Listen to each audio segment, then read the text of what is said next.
E aí eu vou levar a conversa já para um outro lado, que a gente vai falar de liga. A nossa liga aqui não sai por isso. Porque o Flamengo puxa pro lado dele, o Corinthians puxa pro dele, o Palmeiras puxa pro dele. E eu acho que as SAFs vai ser importante nesse sentido. Quando a gente começa a tirar o dirigente amador, o dono, ele pensa com o bolso.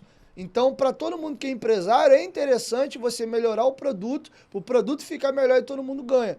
Como é que tu enxerga esse movimento de Libra agora aí? E logo em seguida a gente entra no assunto de SAF também. Cara, eu acho que a iniciativa da Liga, também gerada de um incômodo, de uma busca por equidade, é ótima, louvável. Inclusive, o Bahia, através de Belintani, o presidente atual, foi um dos times que começou a dialogar sobre isso de maneira embrionária. O problema é isso, o jogo de interesse, a busca por privilégios.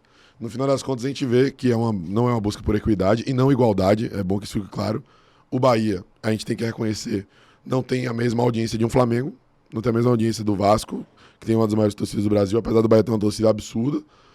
Então, é importante que tenha uma proporção e que de cota um ganhe um pouco mais que o outro, mas não pode ser tão desproporcional. Coisa. Então, essa busca por equidade, ela já começa a ser distorcida quando a gente vê que surge um grupo, que não é como o Clube dos 12, mas é quase isso, para poder fazer uma carta convite e para falar assim, ó, quem quiser assinar nesse modelo, assina logo aí e cola com a gente. Quem não quiser, vamos ver o que faz depois. Que foi a junção de Flamengo e os outros 5 de São Paulo, né? Que é com a Red Bull, os 4 grandes os 4 grandes Red Bull. E já começa estranho. Não tem como a gente ver com normalidade começando dessa forma. E agora teve aderência. O Vasco entrou. O Vasco, Botafogo. O Cruzeiro e o Botafogo. Exatamente. Entraram. Coincidentemente, o Vasco entrou com o aval da 777. Eles deram o aval. E o Botafogo de Texas. O Botafogo já tem dono, com o Texas. E o Cruzeiro também tem SAF. Sim. Então, nesse ponto, eu não sei qual foi a ideia deles. Porque o grupo liderado pelo Atlético Mineiro queria aquela divisão 40-30-30. Sim. Não é isso? E a primeira proposta é 60-30-20. Que é que o Flamengo, junto com os clubes paulistas, vinham capitaneando. Qual é a tua visão? Você realmente acha melhor a segunda proposta e por quê? A do 40-30-30. Eu acredito que é mais justa quando você torna as fatias mais equivalentes, digamos assim, né? Essa 40-30-30 se aproxima mais de algo que gera o equilíbrio, porque vai ter a diferença das cotas que faz parte, mas essa diferença não vai gerar um impacto tão grande na receita final. E eu acho que é o mais justo no final das contas, né? Não tem como você tirar o privilégio de quem tem mais audiência, mas não tem como você dar privilégio só para quem tem mais audiência. Então eu acho que seria o mais justo, seria o mais ideal. Mas a forma como tudo está sendo conduzido, isso que me assusta um pouco, né? O Bahia, por exemplo, fala que hoje não é prioridade. Não é algo que eles estão discutindo para poder assinar. Será que vai ter a liga se os 40 de A e B não assinarem? São, enfim, alguns questionamentos que a gente não sabe como é que vai se dar, como é que vai funcionar, né? Mas, enfim, eu acho que o mais justo é essa do 40-30-30. E qual é a visão hoje do torcedor do Bahia? E acho que aqui é um tema bom pra gente discorrer, porque a gente tá no mesmo bolo. Sim. Qual é a tua visão hoje sobre SAF e como você tem visto isso chegando na comunidade lá do Nordeste, principalmente na torcida do Bahia? Tem uma boa aceitação, tem uma rejeição grande? Como é que tá hoje essa situação lá? Hoje tem uma boa aceitação. Mas o que eu disse do nordestino vale muito do torcedor do Bahia. Talvez até mais porque é o que tem mais tradição no Nordeste, que é a parada do orgulho. O torcedor do Bahia passou por um processo árduo, difícil, doloroso, de redemocratização. Em 2013, o Bahia passou por um processo muito intenso para poder destituir um presidente que tinha saqueado o clube. E a torcida se abraçou para isso e nasceu uma campanha que fala: o Bahia é da torcida. Então, logo quando surge a ideia de SAF, primeiro no Botafogo, aí vem o Cruzeiro já com o Ronaldo já botando a grana e comprando de vez. O Vasco com a 777 também, que dialogou com o Grupo City e tal. Né? E o torcedor se mostra meio relutante, porque fala: pô, como é que vai vender o Bahia que é da torcida? O Bahia vai deixar de ser da torcida? Não faz sentido. E aí depois foi começando um processo de aprendizado, entendimento acerca do que era a Sociedade Anônima do Futebol. Quando surgiu o nome do Grupo City, muita gente falou: caraca, vai mudar nome, vai mudar identidade, vai mudar escudo, vai mudar hino, vai mudar tudo, vai virar Bahia City. E aí viram que na lei, que é simples, é curta, a lei da SAF dá pra você ler ali em 30 minutos, que se mantiver 10% das ações do futebol da SAF, do Bahia, ou de qualquer outro time, você vai ter a sua identidade preservada. E aí falaram, tá, então não vai mudar tudo, né? Vai ser botar só o dinheiro? Não, também não é assim. Tem uma ideia, tem... por exemplo, o Grupo City investe muito em infraestrutura, investe muito em divisões de base, tem os seus clubes satélites, mas também tem as suas grandes forças. Não está tudo voltado para as grandes forças, mas é nelas que eles fazem o maior investimento. E a ideia é tornar o Bahia a segunda maior depois do Manchester City. E aos poucos o torcedor foi entendendo, compreendendo, e hoje a adesão é muito maior. A resistência até do próprio conselho, que era enorme, hoje é bem menor. Existiam grupos que levavam faixa, sendo contra e tudo mais. E hoje a gente vê que esse grupo já é, de certa forma, engolido pela maioria, que concorda e acha que pode ser o mais adequado para o Bahia. É evidentemente que a gente ainda vai estudar, analisar e ver a proposta que em breve deve chegar também. Mas hoje a torcida está menos relutante. Só para deixar claro, o conselho não tem como reprovar. O conselho dá um parecer. E quem vota é o sócio em Assembleia Geral Extraordinária. Assim como no Vasco. Sim.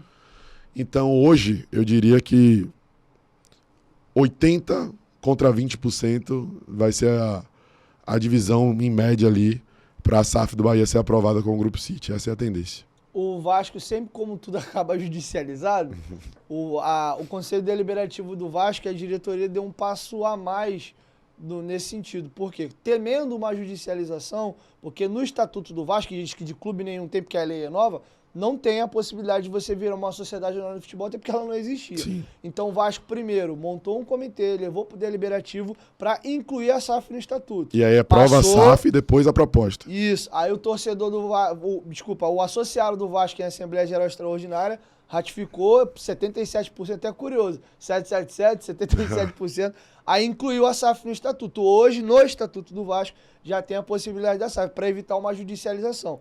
E a proposta chega essa semana ainda, porque eles assinaram a diligência de 90 dias, dia 21 de fevereiro, que dá agora no sábado, 21 de maio. Então, essa semana ainda a proposta não vai ficar pública, ela vai chegar, até porque, e vou até abrir margem aqui, eu quero a tua opinião sobre, eu acho isso um pouco errado. Ela não pode ficar pública porque tem cláusulas de confidencialidade. Eu entenderia isso se a gente estivesse falando de uma empresa comum. Ah, vai vender o Carrefour, vai vender, sei lá, aqui, o amendoim TTT, vender o copo, um McDonald's, o Futebolaço, é uma empresa privada. Ah, um clube de futebol é uma empresa, de certa forma, também, sem fins lucrativos, mais privada? É, mas eu acho que ele é um bem coletivo, ele é um bem, de uma certa forma, ele é no seu regimento como um bem privado, mas ele tem um sentimento de pertencimento de público. Então, acho que negociação de venda, que é uma coisa que não tem volta, de clube de futebol, a proposta, ao meu modo de ver, deveria sim ficar pública. Vou até te perguntar como é que vai ser o processo no Bahia. No Vasco vai ser assim. Chegando essa semana a proposta, eles vão escolher alguns líderes políticos de determinados grupos para, vocês vão ler o contrato, o associado também, porque ele tem, na final de contas, ele que vai votar se aceita a proposta de venda ou não, assim como do Bahia o deliberativo nesse ponto, no anterior não. Para a SAF, se melar, se lamelou. Mas, agora, para a venda em si, o deliberativo só dá a opinião dele, se é favorável à venda ou não, mas não tem poder de melar. É o associado do Vasco mesmo que dá a caneta final. Mas o que aconteceu nesse processo? Vai acontecer isso. Algumas pessoas eles vão escolher, a proposta é assim, assim, assado. Eu não gosto disso. Partindo do princípio que eu sou vascaíno, a gente conhece a loucura que é a política do Vasco, eu tenho temor de, vamos supor que o contrato tem 10 cláusulas e 9 são maravilhosas, mas tem umazinha ali que é uma tragédia. Para quem está no interesse de levar à frente e vender, e são pessoas seletas que vão estar ali para poder passar para frente, o contrato não vai ficar público para todo mundo, quem me garante que esse cara não vai me falar dessa cláusula aqui? Aí todo mundo em cima das outras 9 vota a favor. Aí daqui a 5 anos, 2, 3 anos, descobre-se que tinha uma cláusula maléfica ao clube. Ah, mas por que vocês não me... Mas ninguém ficou sabendo.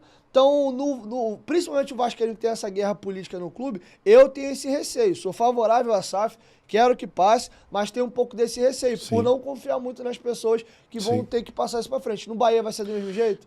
O processo no Bahia tem sido muito, muito interessante. Por quê? Quando começou a discussão sobre SAF no Brasil, colocavam o Bahia como uma possibilidade. As coisas foram caminhando, avançando, houve a venda do Cruzeiro, do Botafogo, os diálogos com o Vasco, e aí criaram uma comissão provisória da SAF dentro do Conselho Deliberativo. O que é essa comissão? Hoje no Conselho são 100 cadeiras, escolheram 7 conselheiros, não é isso?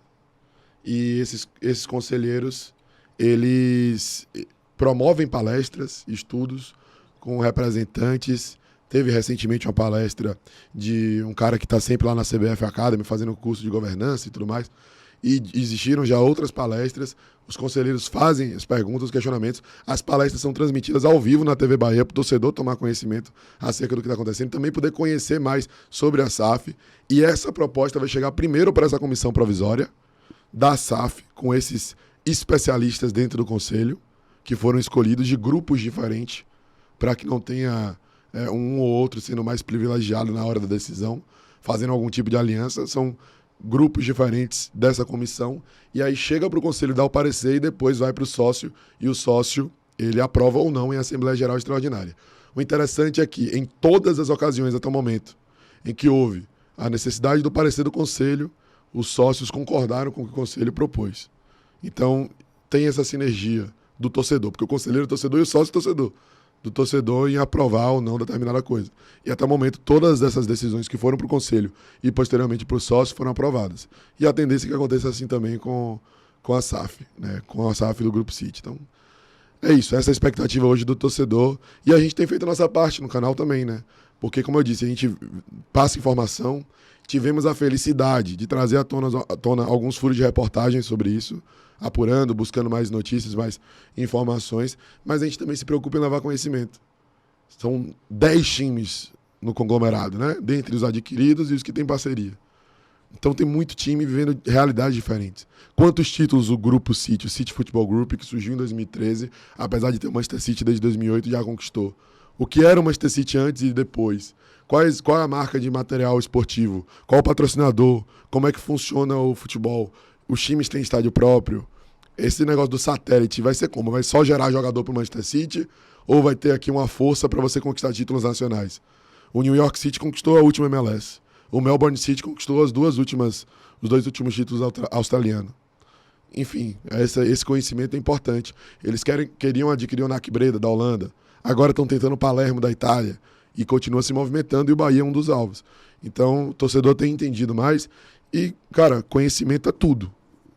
Então, eu percebi, no começo, no Vasco, acompanhando de fora da bolha, uma certa resistência.